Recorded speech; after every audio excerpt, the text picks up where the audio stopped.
Hello students, कैसे आप लोग? उम्मीद करूंगा कि आप लोग बहुत अच्छे हैं। तो आप में से बहुत सारे बच्चों का रेगुलरली कमेंट सेक्शन के अंदर कमेंट आ रहा था कि सर फिजिक्स क्लास 12th की है, उससे बहुत ज्यादा डर लगता है। ऐसे कुछ टॉपिक्स बता दीजिए जिनको अगर हम लोग तैयार कर लें तो हमारे अंदर कॉन्फिडेंस आ जाए कि सर बस अब हम लोग पास हो जाएंगे। तो आप सभी के लिए कंप्लीट ये वीडियो होने वाली है। जिन्होंने तैयारी अच्छे से कर ली है तो अगर इनको तैयार कर लेते हैं तो उनके जो नंबर है वो इंक्रीज हो जाएंगे, यानी कि कंप्लीट ये सभी के लिए वीडियो होने वाली है। तो वीडियो को अच्छे से देखिएगा, इन टॉपिक्स को नोट करके रख लीजिएगा। नोट नहीं करते हो तो इसकी पीडीएफ डाउनलोड कर लीजिएगा, जिससे आप सभी को बेनिफिट हो। तो वीडियो को लास्ट तक देखना है और इसके हर एक चीज को समझते हुए आगे बढ़ना है। तो चलिए शुरू करते हैं और जानने की कोशिश करते हैं कौन कौन से वो टॉपिक्स हैं जिनके द्वारा आप लोग अपने स्कोर है उसको बूस्ट कर सकते हो। और सबसे बड़ी बात, सबसे पहले हम लोग इसकी मार्किंग स्कीम को समझ लेते हैं कि सर किस तरीके से कितने क्वेश्चंस आप सभी के एग्जाम के अंदर आने वाले हैं। तो सेक्शन ए की मैं बात करता हूं तो टोटल 16 क्वेश्चन आने वाले हैं। हर एक क्वेश्चन आप लोगों का 1 मार्क्स का होता है, यानी कि टोटल कितने मार्क्स के हो गए? 16। अगर सेकंड बात करता हूं सेक्शन बी की, तो उसके अंदर टोटल 5 मार्क्स क्वेश्चंस आने वाले हैं। 2 मार्क्स का ईच होता है, यानी कि 10 मार्क्स आप लोगों का ये कैरी कर रहा है। सेक्शन 3 की मैं बात करूं यानी कि सी की, तो टोटल 7 क्वेश्चंस आने वाले हैं।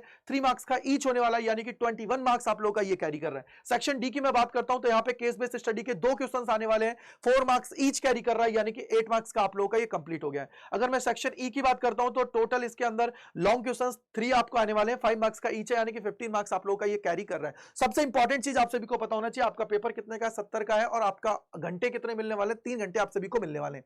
यानी कि सर ये 3 घंटे आप सभी से कोई नहीं छीन सकता। इन टॉपिक्स को आप लोगों को पढ़ लेना है, जिससे आपके अंदर एक अलग लेवल का कॉन्फिडेंस आ जाए और एग्जाम के अंदर जब आप लोग बैठे ना बेटा, तो आप खुद बोलें कि यार गजेंद्र सर ने बहुत अच्छी वीडियो बनाई थी, जिसके द्वारा हम लोगों ने चीजों को बहुत आसानी से कर लिया था।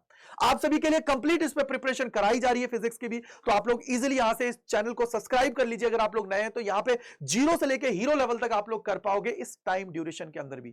यहां पे सैंपल पेपर्स, चाहे मैं एडिशनल की बात करूं चाहे नॉर्मल जो उनका रिलीज हुआ है ऑफिशियल, उन दोनों का सोल्यूशन करा दिया गया है। मैराथन्स आप लोगों के लिए कंप्लीट हो गई है। इसके बाद में हम लोग डिटेल चीजें करने वाले हैं। बट यहां पे वो बच्चे जिनको डर लग रहा है, जिनके अंदर कॉन्फिडेंस नहीं है कि सर कैसे हम लोग प्रिपरेशन करने वाले हैं, तो उनके लिए कंप्लीट वीडियो है और उन सभी के लिए ये बहुत इंपॉर्टेंट होने वाली है। तो चैप्टर नंबर 1 की बात करते हैं। यहां पे आप लोगों के कूलम्ब्स लॉ, डाइपोल से रिलेटेड, चाहे हम लोग इसकी निरक्ष स्थिति पे बात करें, चाहे एक्सियल या इक्वेटोरियल पोजीशन की मैं इसके अंदर बात करता हूं, वो भी आप सभी के लिए इंपॉर्टेंट है। और एप्लीकेशन ऑफ गॉस लॉ, बेटा यहां से सबसे ज्यादा इंपॉर्टेंट है, क्योंकि आप सभी को पता है कि प्लेन शीट वो लोग वहां पे ले लेते हैं और बोल देते हैं भैया इलेक्ट्रिक फील्ड की स्ट्रेंथ बताइए आउटसाइड पे इनसाइड पे। यानी कि यहां से एक सवाल आप सभी को देखने को मिलता है, चाहे डेरिवेशन की बात करूं चाहे न्यूमेरिकल की बात करूं, आपको एक सवाल फिक्स देखने को मिलता है। अगर सेकंड चैप्टर की मैं बात करता हूं तो यहां पे आप सभी को याद रखना है इक्विपोटेंशियल सरफेस आप सभी के लिए बहुत इंपॉर्टेंट है।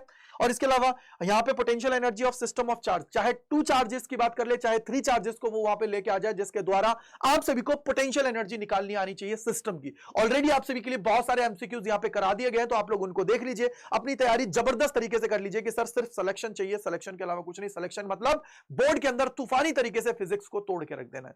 इसके बाद में कैपेसिटेंस ऑफ कैपेसिटर, यानी कि जो आप लोग डाइलेक्ट्रिक को इंट्रोड्यूस करते हो तो उस पे बेस्ड आप सभी के सवाल देखने को मिलते हैं, तो इसलिए आप लोगों को इसको अच्छे से पढ़ लेना है। अगर चैप्टर नंबर 3 की मैं बात करता हूं तो यहां पे ड्रिफ्ट वेलोसिटी से रिलेटेड आप लोगों को न्यूमेरिकल देखने को मिल जाता है, या कभी कभी आपको थ्योरी क्वेश्चन भी देखने को मिल जाता है, तो आपको इसको ध्यान रख लेना है।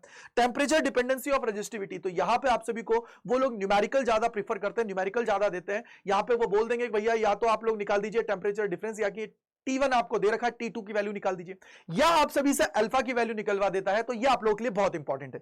इसके बाद में आप लोगों का होता है किरचॉफ लॉ। अब किरचॉफ के दोनों लॉज हैं, उनके बारे में आप सभी को पता होना चाहिए कि भैया केसीएल कहां काम करता है, केवीएल कहां काम करता है, और किस तरीके से सर्किट को हम लोग सॉल्व करते हैं, तो आप लोग इसको कर लीजिएगा। इसके अलावा अगर मैं चौथे चैप्टर की बात करता हूं तो आप सभी को यहां पे दे रखा है क्या, मोशन इन मैग्नेटिक फील्ड। ये आप लोगों को अच्छे से कर लेना, क्योंकि यहां से काफी सवाल आप सभी को मिलने को देखने को मिलते हैं। यहां पे एक और सबसे इंपॉर्टेंट है जिसका आप लोगों ने सैंपल पेपर अगर कराओ तो उसके अंदर भी एडिशनल में भी आपको सवाल देखने को मिला था, force between parallel current carrying conductors की बात कर रहे हैं कि यार किस तरीके से कौन सा फोर्स लगता है, अट्रैक्शन का लगता है, रिपल्सिव लगता है, और उसके अलावा कितना फोर्स आप सभी का आता है, तो उसकी डेरिवेशन आप सभी को पता होनी चाहिए। और यहां पे सेकंड चीज आप लोगों को याद रखना है कि यार अगर आप सभी के पास एम्पियर्स की अगर मैं बात करूं एप्लीकेशंस की, तो उसमें जो उसकी सेकंड एप्लीकेशन है जहां पे हम लोग बोलते हैं कि स्ट्रेट करंट कैरिंग कंडक्टर है, उसके चारों तरफ आप लोग क्या करते हो, 1 एम्पियर लूप लेते हो, और या फिर हम लोग बोल सकते हैं वो तो आप लोग कर ही लोगे। सेकंड हम लोग एक सिलिंड्रिकल की भी बात कर लेते हैं, तो सिलिंड्रिकल के अंदर क्या होता है कि एक पॉइंट पे आप लोग बाहर निकालते हो भैया कितना आप लोगों का वहां पे वैल्यू आएगी मैग्नेटिक फील्ड की, और उसके अलावा फिर आप लोग इनर साइड भी जाते हो, आउटर साइड भी जाते हो, जहां पे आप लोग देखते हो कि आर के रिस्पेक्ट में कैसे उसके अंदर चीजें देखने को मिल रही है, तो वो भी बहुत इंपॉर्टेंट है जो आपको एग्जाम में देखने को मिलेगा। इसके बाद में मूविंग कॉइल गैल्वेनोमीटर एंड इसके कन्वर्जन है, जैसे आप लोग चाहे गैल्वेनोमीटर को अमीटर में कन्वर्जन कैसे करते हो, गैल्वेनोमीटर को वोल्ट मीटर में कैसे कन्वर्जन करते हो, तो वो भी आप लोगों के लिए बहुत इंपॉर्टेंट होने वाला है। अगर मैं फिफ्थ चैप्टर की बात करता हूं मैग्नेटिज्म एंड मैटर की, तो इसके अंदर जो बार मैग्नेट वाला है, जो आप लोगों की डेरिवेशन है वो बहुत इंपॉर्टेंट है। इसके अलावा मैग्नेटिक जो प्रॉपर्टीज है, हम लोग मैटेरियल्स की बात करें कि डायमैग्नेटिक मटेरियल क्या होता है, पैरामैग्नेटिक मटेरियल क्या होता है और फेरोमैग्नेटिक मटेरियल क्या होता है, इसकी एप्लीकेशंस आपको पता होनी चाहिए। यानी कि हम लोग बोले इसके, आप लोग बोलोगे कि सर इसके, हम लोग बोलेंगे कि इसके कौन कौन से एग्जांपल्स हैं, साथ ही साथ इसके डायग्राम्स के बारे में आप सभी को पता होना चाहिए। अगर चैप्टर नंबर 6 की मैं बात करता हूं तो इसके अंदर लेंज लॉ इंपॉर्टेंट है, फैराडेज लॉ की बात करते हैं जहां से आप लोग ईएमएफ को कैलकुलेट करते हैं, तो उस पर बेस्ड सवाल आप सभी का आ जाता है। और सेल्फ इंडक्टेंस और म्यूचुअल इंडक्टेंस की बात हम लोग यहां पे कर सकते हैं। यानी कि टोटल हमारे 6 चैप्टर्स तक हम लोगों ने देख लिया है। अगर मैं 7th चैप्टर की बात करता हूं तो यहां पे एलसीआर से आप लोगों को न्यूमेरिकल देखने को मिलते हैं कई बार, और पावर इन एसी सर्किट भी इंपॉर्टेंट है, और आप लोगों का ट्रांसफॉर्मर भी आप सभी का बहुत इंपॉर्टेंस यहां पे रखता है। अगर चैप्टर नंबर 8 की मैं बात करता हूं तो डिस्प्लेसमेंट करंट को आपको याद रखना है कि आईडी की वैल्यू क्या होती है, न्यूमेरिकल अगर पूछा जाता है तो किस तरीके से सॉल्व करना है वो भी आपको पता होना चाहिए। इलेक्ट्रोमैग्नेटिक स्पेक्ट्रम की बात करते हैं तो वो भी आपको पता होना चाहिए कि यार कौन से की क्या यूजेस हैं। अगर मैं बोलूं माइक्रोवेव्स को कहां यूज किया जाता है, इसका सोर्स क्या है, तो ये आपको थोड़ा सा आइडिया होना चाहिए इनके बारे में। 9th चैप्टर की जब बात की जाती है तो इसके अंदर ऑप्टिकल इंस्ट्रूमेंट से बेटा आप लोगों को यहां पे न्यूमेरिकल ज्यादा देखने को मिलते हैं, बट आप लोग इसको पढ़ लीजिएगा, प्रिज्म से भी आपको न्यूमेरिकल और थ्योरी के क्वेश्चंस ज्यादा देखने को मिलेंगे। और एक है रिफ्रैक्शन एट स्फेरिकल सरफेस की मैं बात करता हूं तो ये भी आपको पता होना चाहिए। सेकंड चीज, इसके अंदर एक लेंस मेकर्स फार्मूला है, तो उसका न्यूमेरिकल आने के चांसेस भी बन जाते हैं, या फिर आप लोग उसकी थ्योरी है उसको पढ़ के रख लीजिए। थ्योरी मतलब उसकी जो डेरिवेशन है उसको पढ़ लीजिएगा, जिससे आप सभी को वो कॉन्सेप्ट भी क्लियर हो जाए। इसके बाद में अगर मैं 10th चैप्टर की बात करता हूं तो यहां पे आपको रिफ्रैक्शन एंड रिफ्लेक्शन की बात करते हैं। आपको पता है ना कि कैसे आप लोग वेव फ्रंट इंसिडेंट कराते हो, तो रिफ्रैक्शन में आप लोगों को स्नेल्स लॉ को फॉलो कराना पड़ता है, और रिफ्रैक्शन में आप लोगों की जो भी नॉर्मल कंडीशन है उसमें, तो याद रखिएगा, या तो आपको क्या करता है रिफ्रैक्शन में डेंसर टू रेयर मीडियम दे देगा या रेयर टू डेंसर मीडियम दे देगा, तो आप लोगों को थोड़ा ध्यान रखना है उसके बारे में। और रिफ्रैक्शन के बारे में भी पता होना चाहिए, रिफ्रैक्शन आपने निकाल दिया, रिफ्लेक्शन के बारे में भी आप सभी को चीजें पता होनी चाहिए। इंटरफेरेंस यानी कि इंटेंसिटी पे बेस्ड सवाल दे देता है, वाईडीएसई में डायरेक्ट फॉर्मूला बेस्ड दे देता है कि भैया डी का इंपैक्ट क्या आएगा, एंगुलर जो विड्थ है उसके ऊपर क्या आता है, फ्रिंज विड्थ के ऊपर क्या आता है, अगर मैं उसको इंक्रीज और डिक्रीज करता हूं तो उनको आपको याद रखना है। डिफ्रैक्शन पे बेस्ड सीधा सीधा आप लोगों को न्यूमेरिकल देखने को मिल जाता है। ठीक है बेटा। अगर 11th चैप्टर की बात करते हैं तो फोटो इलेक्ट्रिक इक्वेशन है, उस पर आपको सवाल देखने को मिलता है कि काइनेटिक एनर्जी पूछ लिया है, या आप लोगों से बोल देगा भैया स्लोप निकाल दो कि स्लोप कितनी है इसकी।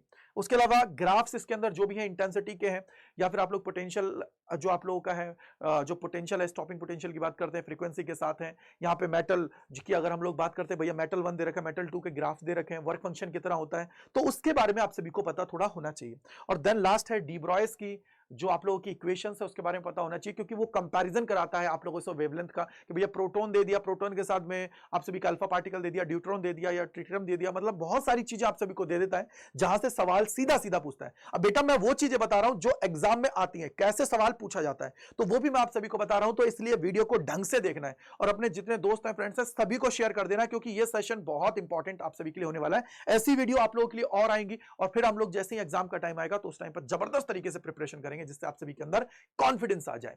राइट है बेटा। अगर मैं बात करूं 12th चैप्टर की, तो यहां पे अल्फा पार्टिकल जो एक्सपेरिमेंट है वो आपको पता होना चाहिए। बोहर्स मॉडल के अंदर आप सभी को आइडिया होना चाहिए कि भैया बोहर्स मॉडल के अंदर कि आप लोग रेडियस कैसे निकालते हो। उसके अलावा आप लोग लाइमन बार्मर सीरीज होती है, इनका कंपैरिजन करने के सवाल आप सभी से पूछ लिए जाते हैं, तो एनर्जी के फॉर्मूले आपको अच्छे से आना चाहिए।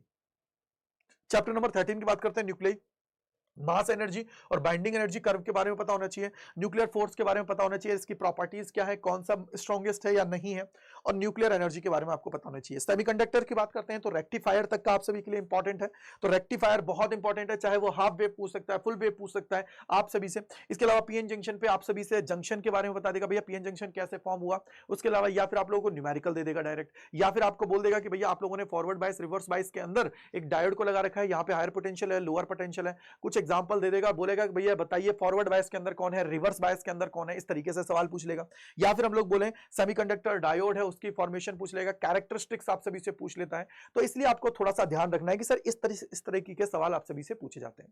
अब सबसे बड़ी बात मैं आप सभी को बता देता हूं कि ये तो चलो टॉपिक्स हमने यहाँ पे डिस्कस कर लिए, आपके साथ आपका भाई खड़ा हुआ है आपको आपकी मंजिल तक पहुंचाने के लिए, आपको अच्छा स्कोर दिलाने के लिए, जिससे आप लोग एग्जाम के अंदर फोड़ सके, तोड़ सके, एकदम अच्छे से सारी चीजें कर पाए। तो उसके लिए आप लोगों को कंप्लीट ये है। अब सबसे सबसे बड़ी बात मैं आप सभी को बता देता हूं कि आप लोगों के लिए देखो CUT अड्डा 24/7 जिसके ऊपर आप लोग ये चैनल पे अभी आए हो, उसी के ऊपर आप सभी को देखो मैंने मैराथन ऑलरेडी करा दिया। अगर मैं सेकंड पार्ट की बात करूं तो वो कंप्लीट है, 5 घंटे 15 मिनट का है, और फर्स्ट पार्ट की बात करूं तो 6 घंटे 3 मिनट का, यानी कि टोटल लगभग 11 घंटे 18 मिनट के अंदर अंदर मैंने पूरी चीजें आप सभी को करा दी है। कंप्लीट रिवीजन है विद क्वेश्चंस, तो आप लोग इसको कर लीजिएगा। इसके अलावा और भी बहुत सारे सेशंस आप सभी के लिए प्लान्ड है, आने वाले हैं, जिनको आप लोग जबरदस्त तरीके से कर सकते हो। सैंपल पेपर ऑलरेडी मैंने करा दिया है, और उसके अलावा सबसे बड़ी बात क्या है बेटा, सैंपल पेपर के बाद में देखो ये आप लोगों के लिए जैसे इसके अंदर सारी कंप्लीट चीजें हैं, तो आप लोग इसको देख सकते हो, समझ सकते हो, कर सकते हो, जिससे आप लोगों का अच्छे से कॉन्सेप्ट क्लियर हो जाए। जैसे ये आप लोगों के लिए देखो कंप्लीट वीडियो है, जिसके अंदर आप सभी ने चैप्टर वाइज चीजों को समझा है, किया है कि किस तरीके से आप लोगों का सवाल आता है। ये देखो